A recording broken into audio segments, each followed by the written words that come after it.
Didik TV KPM. Murid masuk kelas. Hai semua, anda sedang menonton Sukses SPM 2022 bersama saya Chris MJ dan juga Cikgu Nick untuk mata pelajaran Reka Cipta dengan topik kita pada hari ini, lukisan kerja. Baiklah Cikgu Nick, apa kata kita teruskan dengan sesi ulang kaji kita, Cikgu? Silakan. Boleh, terima kasih Chris.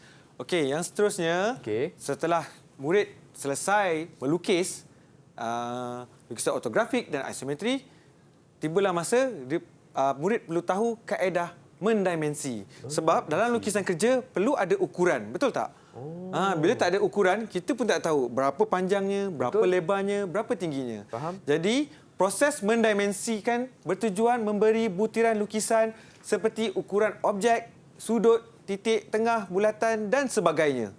Jadi, pendimensian mesti tepat bagi memudahkan kerja penyemakan lukisan dilakukan agar tidak berlaku sebarang kesalahan dalam proses reka cipta. Jadi di sini saya nak tekankan ada dua kaedah ataupun sistem yang kita guna pakailah. Pertama sistem eka arah dan yang kedua ialah sistem terjajar. Jadi kalau Chris nampak sistem eka arah ni semua dimensi dibaca dari bawah. Kalau Chris tengok, okey, murid-murid pun boleh nampak dibaca daripada bawah. Berbanding dengan sistem terjajar menggunakan garisan dimensi yang selari dengan paksi. Kalau tulisan dia dari bawah, tapi bila paksi menegak, dia pun menegak tulisannya. Nampak kan perbezaan dia? Nampak. Okey.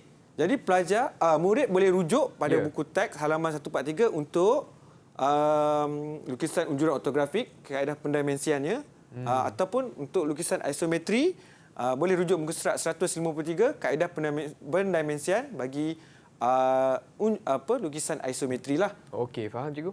Okey. Jadi kaedah-kaedah pendimensi ni ada banyak cara ataupun kita boleh tentukan dengan meletak garisan dimensi, garisan penunjuk dan anak panah, garisan tambahan serta ruang kelegaan. So ruang kelegaan ni setiap jarak lukisan ni kalau Chris tengok di sini mesti ada jarak. Okey, ruang kelegaan itulah. Okey, faham. Ruang kelegaan tu di situ tak boleh rapat, cara dimensi dia kita tak boleh rapat dengan lukisan kita lah. Okey. Okey. Ini contoh. So, murid boleh merujuk halaman 153 bagi pendimensian lukisan isometri. Baik. Dalam lukisan juga, seperti mana yang murid saya tekankan sebelum ni, dalam peperiksaan selalu ditekankan garisan binaan, objek dan terlindung. Okey? Garisan binaan, objek dan terlindung. Yang ini murid kena bukan setakat hafal tapi kena tahu. Kena tahu kena caknalah dengan garisan-garisan ni. Jadi untuk garisan tengah, garisan satah pemotongan boleh rujuk juga pada buku teks supaya murid tahu perbezaannya lah. Jadi mari kita uji minda murid lah dengan kita bagi latihan nanti to be. Mari kita cikgu. Okey, saya bagi soalan contoh satu lah. Okey, jadual satu menunjukkan jenis garisan yang digunakan dalam menghasilkan lukisan ortografik. Namakan jenis garisan pada ruang jawapan. Jadi kita minta bantuan murid-murid. Okey, boleh Chris? Cikgu. Untuk 1A, 1I, satu Roman lah. Satu Roman 1 lah. Okey. Siapa nak tolong Cikgu Nick jawab? Okey, Hidayat. Garisan binaan cikgu. Okey, mari kita semak jawapan. Betul ke? Garisan binaan. Betul. Okey, syabas Hidayat, tahniah. Garisan binaan. Yang kedua? Siapa nak bantu? Okey, Atika. Objek. Garisan objek. Objek. Okey, Garisan betul. objek. Tepat. Cikgu, kalau tadi Atika jawab objek saja, boleh tak cikgu? Boleh, tak ada masalah. Tak ada sebab masalah. kat atas soalan tu tulis nama garisan. Okey, faham. Dia jangan guna istilah bahasa Inggeris lah. Objek, O-B-J-E-C-T. Sebab kita ikut dalam buku teks objek. Okey. Baiklah. Yang seterusnya, siapa nak bantu soalan ketiga? Hafiz. Garisan terlindung. Garisan betul. terlindung. Ada setengah buku dia menggunakan perkataan garisan tersembunyi. Ataupun garisan putus-putus. Tapi kita follow dalam buku teks lah. Kita ikut buku teks. Garisan terlindung. Alright, kita tengok contoh soalan kedua. Baiklah. Raja satu menunjukkan sebuah lukisan kerja. Berdasarkan Raja satu, namakan lukisan kerja tersebut. Okey, siapa boleh bantu saya soalan satu? Okey. Tasha, apa nama lukisan tersebut? Lukisan isometri. Lukisan Isometri.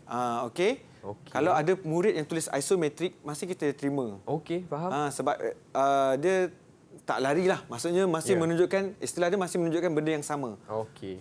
Kalau isometer tu larilah, memang jauh lah. betul, Bukanlah. Okey, yang seterusnya, nyatakan jenis garisan yang diwakili oleh X dan Y. Siapa nak bantu? Angkat tangan. Hidayat. X tu apa, Hidayat? Garisan objek itu. Betul, garisan objek. Manakala garisan Y, siapa nak bantu pula? Atika, silakan. Garisan binaan cikgu. Garisan binaan. Kita tengok. Jadi pada Betul. lukisan isometri ni, ketebalan garisan tu memainkan peranan. Jadi murid boleh tahu tebal dan nipis satu garisan tu. okey. Seterusnya, nyatakan sudut yang diwakili oleh Z. Hafiz, silakan. 30 darjah itu. Sudut 30 darjah. Betul, sudut 30 darjah. Ini basic lah. Asas dia. Asas lukisan isometri mesti 30. Kaedah bongkar tadi. Ya, betul. Okey, Kaedah faham. kotak tadi. Kaedah kotak. Okey, yang terakhir, nyatakan sistem pendimensian yang ditunjukkan pada rajah 1. Siapa nak bantu? Tasha, silakan. Oh, yang ni saya dah lupa tadi. Dia ada 2. Kita dengar jawapan murid. Binaan, cikgu. Sorry? Tak dengar. Garisan binaan. Soalan keempat. Jawapan sebenarnya Soalan keempat, sistem pendimensian yang mana? ditunjukkan pada rajah 1. Okey, jawapan dia adalah sistem eka arah. Jawapan Tasha tadi kurang tepat. Seperti mana tadi, ada 2 kaedah sistem ukuran pendimensian, Sistem eka arah dan terjajah. Terjajah. Okey. Kalau eka arah, kita tengok daripada bawah, terjajah dia selalu ikut pada paksi. Cikgu, Okey. kalau soalan macam ni berapa markah, cikgu? Kalau soalan macam ni, setiap satu jawapan menyumbang 1 markah. 1 markah. Oh, Okey. okey. Kalau soalan macam ni, kita boleh nampak dah 1, 2, 3, 4, 5 5 markah. Biasanya okey. soalan bahagian B lah. Bahagian B ni dia provide 10 markah. So akan ada lagi soalan tambahan. Okey. Soalan terakhir. Yang ni kita minta ramai-ramai lah lukis. Rajah 2 menunjukkan sebuah bongkar asimetri. Lengkapkan lukisan pandangan dari arah Y berikut. Jadi kita minta murid kita bantulah Okey. memberi jawapan.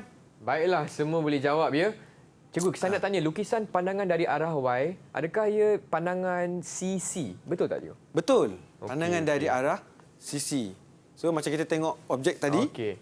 kita tengok atas, hadapan dan sisi. So kita Okey. boleh bayangkanlah mata pandangan kita di sini. Ya.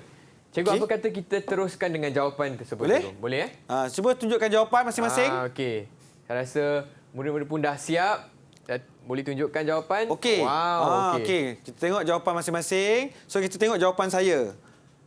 Garisan terlindung berada di sebelah atas. Okey. Jadi Hidayat, garisan terlindungnya kurang tepat. Atika terbaliklah kertas, Atika pusing kertas. Terbalik. Okey, okey. Okey. Jadi Hidayat punya garisan tu kat bawah. Nampak tak, Chris? Nampak? Berbeza. Dia punya kurang jelas dan kurang tepat. Okey, Okey, kita okey. kena pastikan bila kita tengok kedalaman di sini, nampak tak ni? Sebab tu pentingnya kita buat garisan kotak. So bila kotak ni kita nampak, garisan ini putus-putus ataupun garisan terlindung ini berada di sebelah atas. Okey. Tak apa, asalkan kita cuba jawab. Bagus. Tak apa, Hidayat. Yep. Kita boleh banyakkan latihan untuk membantu pemahaman. Baiklah, dan dengan itu cikgu boleh tak kongsikan rumusan atau kesimpulan mengenai topik kita hari ini, iaitu lukisan kerja, cikgu. Silakan. Baik. Pertama sekali, murid boleh dapat memahamilah konsep asas lukisan unjuran ortografik dan lukisan isometri. Okey, dalam suatu penghasilan produk ataupun komponen. Selain itu, murid dapat membezakan antara lukisan dan lakaran. Kalau lukisan, kita guna alat bantu, lakaran freehand sahaja. Okey, yang keduanya, menggunakan medium atau peralatan melukis seperti set papan lukis A3 yang saya bawalah.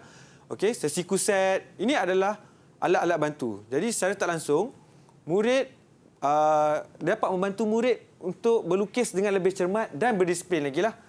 Dan akhir sekali, setiap lukisan kerja adalah merujuk kepada kejuruteraan dan seni bina. Lebih penting, ia adalah sebagai rujukan atau pembuatan dalam sesuatu produk.